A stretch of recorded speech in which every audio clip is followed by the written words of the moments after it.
Plastic surgery একটি চিকিৎসা পদ্ধতি। প্লাস্টিক সার্জারি কি ধরনের চিকিৎসা পদ্ধতি? আসলে এটি এসেছে গ্রিক ভাষা থেকে। গ্রিক শব্দ প্লাস্টিকাস থেকে এটি এসেছে। এটি একটি পুনর্গঠনমূলক সার্জারি। এখানে কারো কোনো জায়গায় ক্ষত হলে একে পুনর্গঠন করা হয়। এক অংশ থেকে আরেক অংশে আমরা টিস্যু বদল করতে পারি, এক অংশ থেকে আরেক অংশে ত্বক বদল করতে পারি। আসলে নতুনভাবে এই জায়গাটা তৈরি করে দেয়া।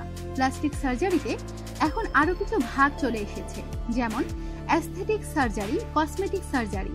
মুখের বিভিন্ন ভাঁজ, তিল, দাগ এগুলোকে আমরা কসমেটিক সার্জারি, অ্যাস্থেটিক সার্জারির মধ্যে নিয়ে যেতে পারি। সৌন্দর্যের ক্ষেত্রে আমরা এগুলো ব্যবহার করি। মূলত প্লাস্টিক সার্জারিটা একটি পুনর্গঠন। পোড়ার ক্ষেত্রে লিম্ফো ফেলে দিতে হয়, এক্ষেত্রে কৃত্রিম লিম্ফো দেয়া হয়। একটি আঙুল যদি ফেলে দিতে হয়, পায়ের একটি আঙুল এনে আমরা লাগিয়ে দিতে পারি, সে যেন সক্রিয় থাকে। এই সার্জারিকে বলা হয় এক ধরনের প্লাস্টিক সার্জারি।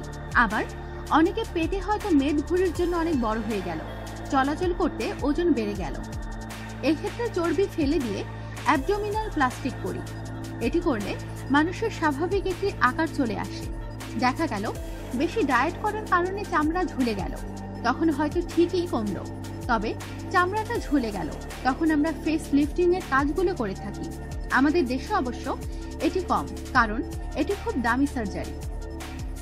তবে অনেকের জীবন বাঁচানোর ক্ষেত্রে যেটি প্রয়োজন, যেমন এক রোগী দেখেছি গালে টিউমার, ক্যান্সার। এই টিউমারকে ফেলে দিতে হলে হাড় সহ ফেলে দিতে হয়। ফেলে দেওয়ার পর মাইক্রোভাস্কুলার সার্জারি করতে হয়। পায়ের কাছ থেকে একটি হাড় নিয়ে এসে সেটি গালে প্রতিস্থাপন করে দেব। কারণ নাকের একটি অংশ হয়তো সংক্রমণ হয়ে চলে গেছে, এই জায়গাটি ঠিক করার জন্য একটি সার্জারি করব, যেটিও প্লাস্টিক সার্জারি।